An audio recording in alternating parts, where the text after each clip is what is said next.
Estamos aquí con Paola Rosas, agente inmobiliario de la empresa de Mayo. Ella es empresaria, mamá, una mujer exitosa. Gracias, bienvenida. Hola Fanny, muchas gracias. Hola a todos, muchas gracias por haberme invitado.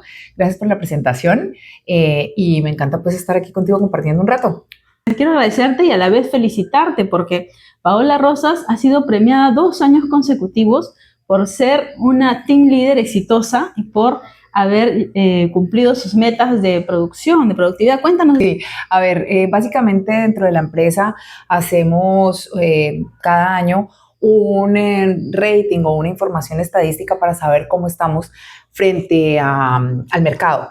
Y van 2 años en las que hago la mayor cantidad de operaciones anuales. Entonces, sí, el año pasado fue un número bien interesante y este ha sido un número mucho más interesante. Entonces, me he vuelto a llevar el premio a la mayor cantidad de operaciones.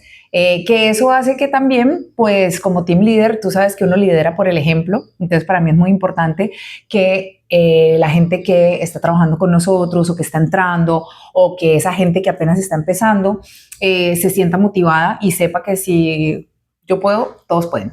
Así es, y además es un camino muy difícil, en realidad es bastante complicado a veces, por más experiencia que uno tenga, pero como tú dices, hay que dar el ejemplo para que el equipo, ese equipo humano con el que trabajas, también pueda seguir en la misma dirección. Y en ese sentido hay una pregunta, ¿no? Para que una propiedad se pueda vender, o sea, ajuste al valor de mercado, ¿esto se trata de ciencia o experiencia? ¿Tú qué piensas? ¿O qué elementos se deben considerar? Yo siempre le digo a los agentes inmobiliarios y también le digo a los propietarios y a los clientes, compradores o vendedores, esto no es magia, esto es matemática, es decir, esto es números. Y nosotros tenemos que tener muy claro cuál es el precio de mercado de una propiedad para poder ponerlo, posicionarlo como debe ser y efectivamente poder venderlo. Porque de nada sirve tener una exclusiva, de nada sirve tener una super comisión si tienes una propiedad por fuera del precio de mercado. Eso ya está establecido. Mucha gente sobrevalora las propiedades y ahí tenemos un problema radical, sobre todo en países latinoamericanos. La gente tiene unos intangibles muy fuertes, entonces sobrevaloran su número y después eso hace que el precio por metro cuadrado también suba y ahí es donde nos encontramos en problemas porque la gente dice, lo que pasa es que mi propiedad, el del vecino o el de al lado se vende en tanto, pero realmente no se está vendiendo. Es simplemente que lo tienen pautado en esos montos que están por encima de lo que es real dentro del precio de mercado y se queda fluctuando en, digamos, un irreal. Y la gente, cuando uno le da el buen precio, dicen, es que me están malbarateando o es que me están rematando la propiedad. Y no es así, es simplemente que no ha estado posicionado desde el primer momento como ha debido ser. Así es que lamentablemente el comprador y el vendedor no ven a la propiedad de la misma forma, ¿no? El vendedor pues muchas veces le suma el tema del apego emocional, ¿no? Etcétera, mientras que el comprador está buscando oferta, o sea, ¿dónde puedo aprovechar esta oportunidad? Exactamente. Y ahí es donde entramos a tallar nosotros. Tal cual. Es que son 2 visiones completamente distintas. La oportunidad para uno puede que no sea el momento indicado para el otro. Muchas veces dicen los chinos que oportunidad es el mismo símbolo de crisis. Entonces, para unos puede ser crisis, para otro puede ser oportunidad. Entonces, el comprador puede estar viendo una opción de compra en una propiedad súper interesante, pero no sabemos qué tan bien está posicionada esa propiedad en el mercado.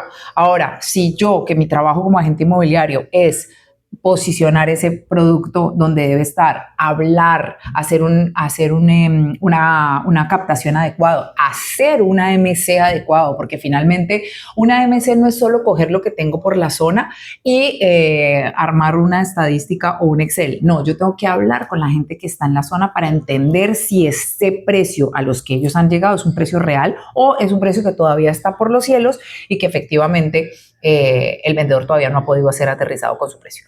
Entonces, cuando nosotros tenemos una visión del punto de vista del vendedor y tenemos una visión del punto de vista del comprador, tenemos que tener claro cuáles son las necesidades de cada uno para saber cómo hablarle frente a cada uno, ¿no?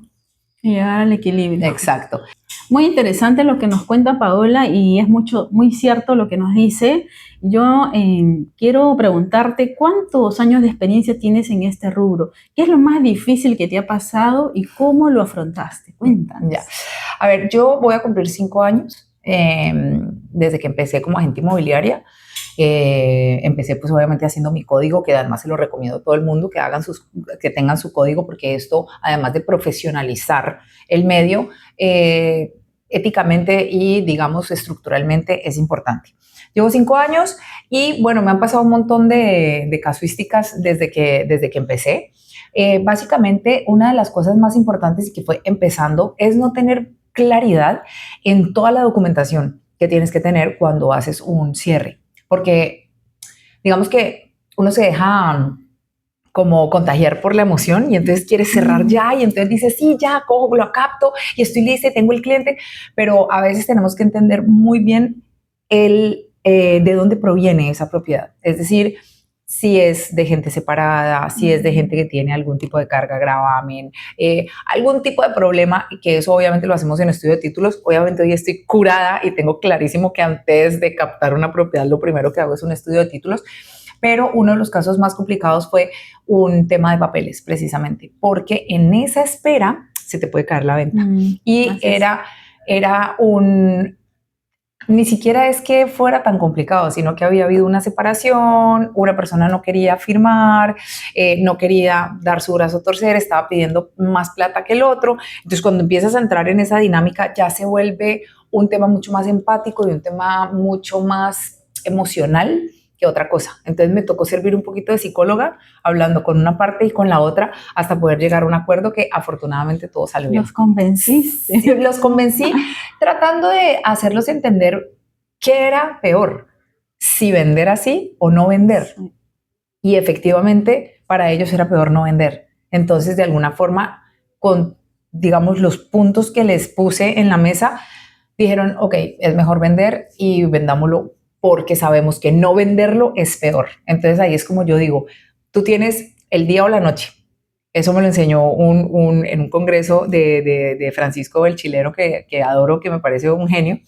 Él habla del día y la noche. Entonces, cuando uno tiene dos formas de ver las cosas, o mejoro la calidad de vida o resuelvo un problema futuro, ¿ya? Entonces, en ese orden de ideas, yo les dije, ustedes están en la noche, no están en el día. Entonces, lo mejor es que antes de que vaya a pasar cualquier una cosa peor, lo mejor es vender ahora.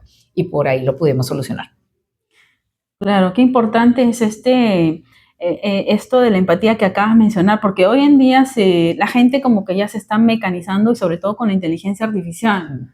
Sin embargo, el factor humano sigue siendo determinante para cerrar negocios, como en estos casos que nos acabas de mencionar, ¿no? Así es importantísimo. En el último congreso de COIPRI, donde fui presentadora los 2 días, estuvimos hablando de eso con uno de los expositores y él decía, van a haber muchas profesiones que van a ser reemplazadas por la inteligencia artificial, pero una de las cosas que nunca va a poder ser reemplazada es esa conexión humana. Es esa necesidad de poder entender a la otra persona, porque finalmente una máquina nunca va a poder hacer eso. Entonces, es importante que cuando nosotros tengamos contacto con un comprador o con un vendedor, siempre tengamos presente que al otro lado hay alguien que tiene una necesidad. Y mientras nosotros entendamos bien esa necesidad, vamos a poder atenderlo de la mejor forma, porque aquí se trata es de no ser un agente inmobiliario más, sino ser un agente inmobiliario memorable. Así es.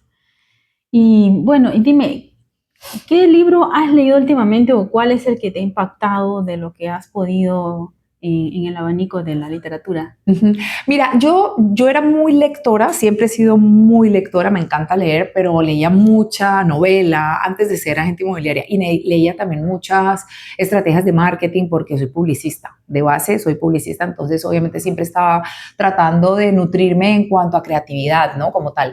El último que me leí ha sido Hábitos Atómicos, que me encanta. Me ha parecido un libro que logra entender la disciplina como objetivo y como dinámica de vida. Mientras tú seas disciplinado y mientras tú tengas unos hábitos, mejores hábitos cada día, vas dejando de lado la procrastinación, vas dejando de lado un mundo de objeciones que solo nosotros mismos nos vamos poniendo. Entonces, ese libro me ha abierto un montón de posibilidades y de nuevas formas de ver algunas situaciones en las que a veces creo que no tengo salida o que de pronto me bloqueo, pero es simplemente cuestión de hábito. Entonces, sí, ese libro se lo recomiendo a todo el mundo, me ha parecido excelente, porque además de hablar no solo de la parte, digamos, de disciplina y de hábito, también habla de la parte empática.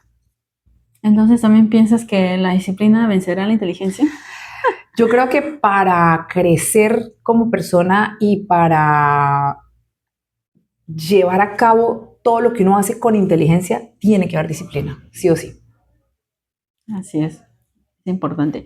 Y dime, ¿qué mensaje le darías a las personas que buscan invertir en inmuebles, ¿no? Porque a veces cuando tienen un capital o reciben una herencia importante, algunos se desorientan un poco sobre el destino que le van a dar ese dinero. Y cuando se aventuran a hacerlo con inmuebles, a veces caen pues en estafa, ¿no?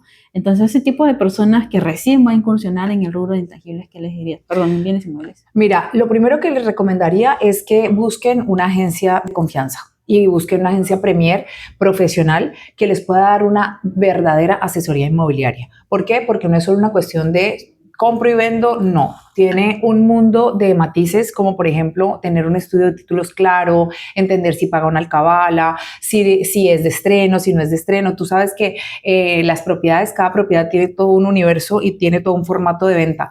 Entonces sí me parece importante que cuando vayan a invertir tengan clarísimo esa parte de asesoría inmobiliaria que es la que les va a poder ayudar a entender qué es lo que están comprando y sobre todo tener claro cuando estén en esa asesoría, saber para qué están invirtiendo. Es decir, no por qué, sino para qué.